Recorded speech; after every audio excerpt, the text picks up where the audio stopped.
मंडळी नमस्कार. आज महाराष्ट्राला अजून एक नवे दाजी मिळालेले आहेत. आता तुम्हाला वाटेल मी काय बोलतोय. हो, याआधी एक दाजी महाराष्ट्राला मिळाले होते ज्यांनी महाराष्ट्रातल्या शेतकऱ्यांना साला असं संबोधलं होतं. आठवतंय? तरी रडतात साले. हां, ते दाजी मिळाले होते रावसाहेब दानवेंच्या रूपानं. अख्ख्या महाराष्ट्रातील शेतकऱ्यांना त्यांनी साला करून टाकलं होतं. आता नवे दाजी महाराष्ट्राला मिळालेत आणि तेही अगदी उतार वयात 80 पार झाल्यावर. आणि हे नवे दाजी आहेत आदरणीय शरदचंद्रजी पवार दाजी. कारण ते महाराष्ट्रातल्या तमाम हिंदूंना साल्यांनो असा शब्द वापरतायत, त्यामुळं ते आमचे दाजी झालेले आहेत. या सगळ्या प्रकाराचा नेमकं काय आहे हे तुम्हाला जरा मी नीट सांगणार आहे. सातारा ही शरद पवारांच्यासाठी अशी भूमी आहे की ज्या भूमीतून शरद पवार नवं काहीतरी महाराष्ट्राला देत असतात. मागच्या वेळेला साताऱ्यातील प्रचार सभेत साहेब भिजले आणि महाराष्ट्राचं राजकारण बदललं असं माध्यमं सांगायला लागली. काय ढेकळं बदलले होतं माहीत नाही. राष्ट्रवादी काँग्रेस पक्ष हा क्रमांक 1चा पक्ष झालाच नाही. तो 3वरच राहिला. तो 2वर पण गेला नाही. आता या साताऱ्याच्या भूमीतून शरद पवार साहेबांनी काही नवीन मुक्ताफळं उधळली आणि ते आम्हाला साल्यांनो असं म्हणतायत. काय म्हणतायत ते तुम्ही ऐका. आम्ही मूर्ती घडवल्या, तुम्ही मंदिरात ठेवल्या आणि साल्यानं आम्हाला मंदिरात येऊन देत नाही की ब्रह्मा विष्णू महेश हा आम्ही आमच्या छंदीने बनवला. हा तुमचा देव, तर तुमचा देव बनवणार नाही. तुमच्या देवाचे वाघ आम्ही आहोत, तुमच्या देवाचे वाघ आम्ही आहोत आणि त्यामुळे आमच्या अन्याय हा आम्ही सहन करणार नाही. ऐकलत? मला संताप अजिबात आलेला नाही आहे. रागही अजिबात आलेला नाही आहे. काय राग यावा? वयाची 80 वर्ष उलटली. कर्करोगामुळं अनेक ऑपरेशन्स झालीत. 80 वर्ष उलटल्यावरही स्वतःच्याच जीवावर पक्ष चालतो म्हणून सक्रिय राहावं लागतं. अशा वेळी माणसाचा स्मृतिभ्रंश, बुद्धिभ्रंश होऊ शकतो आणि पवारांच्या सोबत तेच झालंय. त्यामुळं पवारांच्या विषयी अजिबात राग यायचं कारण नाही आहे. त्यांच्याविषयी वाटली तर फक्त सहानुभूती वाटू शकते. आता शरद पवार देवाचे बाप व्हायला निघालेत. पवारांनी भटक्या विमुक्तांच्या साहित्याच्या एका पुरस्कार वितरणाच्या कार्यक्रमामध्ये हे विधान केलंय. त्यांच्या सोबतीला निखिल वागळे होते म्हणे. आता निखिल वागळे, संजय राऊत यांचीच संगत एवढ्या उतार वयात आल्यावर एखाद्याची बुद्धी शाबूत राहील याची शक्यताच कमी आहे. त्यामुळं समानशीलेषु व्यसने सुसख्यम का वचने सुसख्यम, बघा तुम्हाला काय वाटतं ते. काही लोकांना व्यसन असतो, नको ते बोलायचं म्हणून व्यसने सुसख्यम. ते व्यसन आणि वचन दोन्ही एकत्र घ्या. अशी लोकांना ज्यांना बरळण्याची व्यसनं लागली आहेत अशा लोकांच्या सहवासात राहून पवारांचंही तेच झालंय. आता ढवळ्या शेजारी पवळ्या बांधलाय म्हणून घडतंय का पवळ्यालाच ढवळ्याची गुण लागलीत म्हणून घडतंय माहीत नाही, पण पवार आजकाल बरळू लागले आहेत. पवारांचं साल्यांनो असं म्हणणं हे त्यांना रावसाहेब दानवेंच्या बरोबरीला घेऊन जातं. त्यांनी समस्त हिंदू धर्मातील लोकांना साल्यांनो असा शब्द उच्चारलाय. कोणी कवी आहेत जवाहर राठोड औरंगाबादला होते म्हणे. वसंतराव नाईक महाविद्यालयात शिकवत होते असं पवारांनी सांगितलंय. माझ्या एक तपाच्या औरंगाबादच्या कारकिर्दीत या कवीची अजून मला तरी ओळख झालेली नाहीये. हा, राठोड म्हणायला वीरा राठोड नावाचे एक कवी औरंगाबादमध्ये होते ज्यांनी आता औरंगाबाद सोडलेलं आहे, जे मूळचे हिंगोली जिल्ह्यातले. त्यामुळं जवाहर राठोड नावाचे कोणी कवी पवारांच्या सानिध्यात असतील तर मला माहीत नाही आणि ते कवीही असतील तर माहीत नाही. त्यांच्या कवितेचा संदर्भ देऊन पवार बोलत होते आणि पवार आपल्या मनातली खदखद भावना व्यक्त करत होते. पवारांनी स्वतःला किंवा त्या कवीला किंवा अजून कोणाला देवाचं बाप संबोधलंय. मुळात पवार साहेबांना मला सांगायचं आहे, देवाला बाप नसतो. बाप नसतो. कारण हिंदू धर्मातली देवतांची ओळख ही अजन्मा, अजर अमर अशी आहे. आदि नाही अंत नाही, आद्य शक्ती खरोखरी अशी आहे. म्हणजे ज्याची सुरुवात माहीत नाही कुठे येते, शेवट होणार नाही आहे, काहीच माहीत नाही, अशा अनादि अनंत शक्तीलाच परमेश्वर म्हटलं जातं. पवार साहेबांना समजणार नाही कदाचित, पण शंकराचार्यांनी आपल्या गुरुची भेट झाल्यानंतर त्यांना आपला परिचय करून दिला होता. शंकराचार्य म्हणजे आदि शंकराचार्यांनी आपला परिचय करून दिला होता. आणि त्या परिचयामध्ये शंकराचार्यांनी आपली स्वतःची ओळख शिव असल्याची सांगितली होती. आणि हा शिव कसा आहे तुम्ही वाचाही, मी सांगतोही. त्याची ओळख फार सुरेख दाखवली आहे. यात पवार साहेबांना कळेल म्हणून जरा मराठीत पण सांगतो. न मे मृत्यू शंका न मे जाती भेदा, पिता नैव नैव मे नैव माता च जन्मा, न बंधू न मित्रम गुरुनैव शिष्यम, चिदानंद रूपम शिवोहम शिवोहम. मी कसा आहे? चिदानंद रूप आहे, शिव आहे.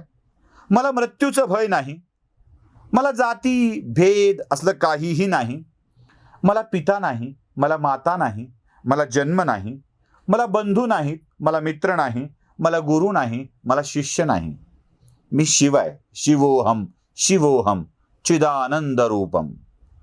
सत चित आणि आनंद, सत्य चित्त आणि आनंद, तो चिदानंद आहे. त्या चिदानंद रूपातला शिव आहे. देव जन्मत नसतो आणि जन्मत नसल्यामुळं त्याला बाप असण्याचा प्रश्नच येत नाही. आणि असे बाप असतील तर देव जन्माला येऊ नये एवढीच प्रार्थना पुन्हा त्या देवाकडेच करावी लागेल. म्हणजे पवार देवाचे बाप असू शकतात. हे विधान हास्यास्पद आहे. पवारांच्या बुद्धीचा आता वयाप्रमाणे ऱ्हास होऊ लागलाय याचं उदाहरण देणारं आहे. हे कसं झालं तुम्हाला माहित आहे? म्हणजे एखादी बाई प्रेग्नंट असावी, ती हॉस्पिटलला जावी आणि हॉस्पिटलमध्ये तिची डिलिव्हरी व्हावी. बाळ हातात घेऊन डॉक्टरने सांगावं, या बाळाला मी जन्म दिलाय, मी याचा बाप आहे. असं नसतं ना होत. डॉक्टरला हाणतील ना लोक, डॉक्टर तसा म्हणाला तर. त्याच्या बापानं आधीच 9-10 महिने आधीच प्रयत्न केलेत, तेव्हा तो गर्भ त्या स्त्रीच्या गर्भात बीजरूपानं अंकुरलाय. त्याची वाढ त्या मातेच्या गर्भात झाली आहे आणि डॉक्टरनी तांत्रिकदृष्ट्या सहकार्य केलंय बाळाच्या जगात येण्यासाठी. डॉक्टरनी असा दावा केला तर मीच याला जगात आणलंय, मी याचा बाप आहे, मार खाईल ना. सुईनीनं दावा केला तर मीच याला जगात आणलंय, मीच याची बाप आहे, असं जमेल? पवार साहेब, खरं तर तुम्हाला ना माझी एक सल्ला आहे. एवढ्या मोठ्या माणसाला सल्ला देत नसतात, पण तुम्ही जे निखिल वाघेंना सोबत घेऊन बसता, संजय राऊतांच्या आजकाल फार जवळ असता, त्याचा हा परिणाम होतोय की तुम्हाला वाटतंय की आपण त्यांच्यासारखंच काहीही बोललं पाहिजे. थोडीशी या लोकांच्या सहवास तुम्ही सोडला तर बरं होईल. आणि मुळात पवार साहेब, खरं सांगू, असंख्य मूर्त्या घडत असतात, असंख्य मूर्त्या. या सगळ्याच मूर्त्यांना देवत्व प्राप्त नसतं होत पवार साहेब, नसतं होत. मुळात देवत्वाच्या संकल्पनेचं एक रूप कोणीतरी कल्पना केलं आणि त्या कल्पनेतलं रूप मूर्तीत उतरलं.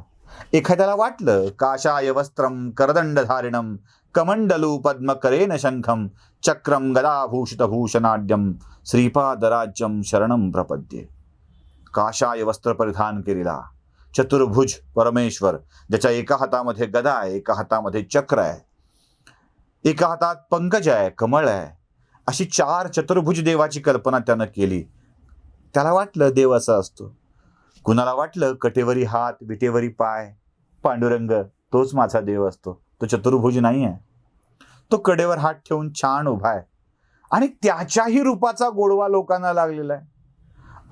माझ्या मनातला देव मला कसा वाटतो? कुणाला बासुरीवाला मुरली मनोहर श्याम आवडतो, कुणाला कोदंडधारी राम आवडतो, कुणाला कटेवर हात ठेवून उभा असलेला विठ्ठल आवडतो, कुणाला गोपिकांच्या समवेत रमणारा कान्हा आठवतो, कुणाला माखन चोर आठवतो. एकच कृष्ण हो, कुठे माखन चोर आहे लहानपणी, थोडा मोठा झालाय गोपिकांसोबत खेळतोय.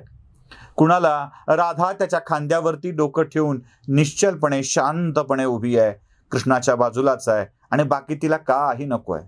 लख लाभ सुदर्शन तुझला मज मोर पिसाचा ध्यास, असं म्हणून राधा उभी आहे. तो तिच्या कल्पनेतला कृष्ण आहे. कुणाला कृष्ण, कुणाला राम, कुणाला विठ्ठल, कुणाला विष्णू, कुणाला ब्रह्मा, कुणाला महादेव, कुणाला महादेवाच्या पिंडीत तो दिसेल, जे पिंडी ते ब्रह्मांडी दिसेल, कुणाला महादेवाच्या मूर्तीत तो दिसेल. प्रत्येक ठिकाणी प्रत्येकाची देवाची कल्पना वेगळी आहे. त्यामुळे माझ्या कल्पनेतला देव मी साकारला म्हणून देवाचं बाप नसतं होता येत. पवार साहेब, नसतं होता येत देवाचा बाप. कारण देव अजन्मा आहे, त्याचा बाप व्हायला काय लागेल? अहो, दशरथाला अवतार कार्यात त्याचा बाप होण्यासाठी काय तपश्चर्या करावी लागली होती? अहो, वसुदेवाला तुरुंगात जावं लागलं होतं. नंदाला त्याचा सांभाळ करण्यासाठी काय काय त्रास सहन करावा लागलाय. आहे कल्पना? परमेश्वराचा अगदी कथेतला, पुराणातला बाप होणं सुद्धा सोपं नाही पवार साहेब. इतकं सोपं नाहीये ते. आणि लोकांना साल्यानो म्हणून तर नाहीच नाही पवारदाजी, अजिबात असं होऊ शकत नाही. आता तुम्ही आम्हाला साल्यानो म्हटल्यावर दाजी म्हणण्याचा अधिकार तर आम्हाला मिळेलच की. तर असा अधिकार कोणाला बाप होण्याचा मिळत नसतो. तसं देवत्व देखील असं प्राप्त कोणत्याही दगडाला होत नाही. दगडातून मूर्ती काढली म्हणून देवत्व प्राप्त होत नाही. वेरूळच्या लेण्यात साकारलेल्या सगळ्याच मूर्त्यांना देवत्व प्राप्त झालं असतं तर अशी हजारो हजारो मंदिरं तयार झाली असती पवार साहेब. देवत्वासाठी नुसत्या छन्नी हातोड्याचे घाव घालून नाही जमत. त्यात प्राण प्रतिष्ठा करावी लागते. प्राण प्रतिष्ठापणा. आपले प्राण ओतावे लागतात पवार साहेब. त्यात आपले प्राण. देवाच्या मूर्तीत देवाचे प्राण नसतात ओतायचे. त्या दगडाला मी देव समजतो, माझ्या जीवानं समजतो, माझ्या प्राणातून समजतो, म्हणून माझं प्राणतत्व त्यात उतरवायचं असतं. आणि माझ्याच प्राणतत्वात उतरवल्यावर ती मूर्ती देव भासू लागते पवार साहेब. असा प्रत्येक मूर्तिकार दगडाचा देव करणारा देवाचा बाप होऊ लागला पवार साहेब, तर काय होईल? अहो, एक व्यक्ती नसते करत. एक दगड काढून आणतो, दुसरा दगडाला घडवतो, तिसरा त्या दगडाची पॉलिशिंग करतो, चौथा त्याला मंदिरात नेऊन बसवतो, पाचवा त्यात प्राण ओततो. आपलेच प्राण हो, पुन्हा मंत्रानं प्राण ओतायचं बितायचं काय म्हणू नका. स्वतःच्या अगदी मनातून देवतो देव. चिदानंद रूपम शिवोहम शिवोहम म्हणतो आणि त्यात आपले प्राण ओततो. एवढं सगळं झाल्यावर सुद्धा त्या देवाला देवत्व प्राप्त होत नाही पवार साहेब. त्याला भक्ताची भक्ती देखील लागते. शिवोहम शिवोहम म्हणून प्राणप्रतिष्ठा झाली म्हणून देवत्व प्राप्त होत नाही. हजारो लाखो भक्तांनी तो देव आहे असं समजून त्याच्या चरणी नतमस्तक व्हावं लागतं, तेव्हा त्याला देवत्व प्राप्त होतं. देवत्व प्राप्त करण्याची ही पद्धत आहे पवार साहेब. जाऊ दे, मी कुठे सांगत बसलोय. पण एवढं एक बरं आहे पवार साहेब की तुम्ही किमान आम्हाला साताऱ्यातून तुमची वृत्ती तरी दाखवून दिली. तुम्ही सांगितलं, आम्हाला साल्यानो म्हणालात, आमचे दाजी होण्याचा अधिकार आम्हाला प्राप्त करून दिलात आणि आमच्या देवाचेही बाप व्हायला निघालात. नका होऊ पवार साहेब. दशरथाचे दुःख तुमच्या पदरी यावे असं मला वाटत नाही. कारण दशरथ देवाचा बाप होता, कथातला, प्रत्यक्षातला नव्हे. कृष्णाच्या बाप व्हायला तुम्ही निघाला असाल तर वसुदेवासारखं तुरुंगात राहावं लागेल पवार साहेब. नका होऊ देवाचे बाप तुम्ही. तुमची काळजी वाटते म्हणूनच सल्ला द्यावा वाटतोय. देवाचे बाप नका होऊ. नमस्कार.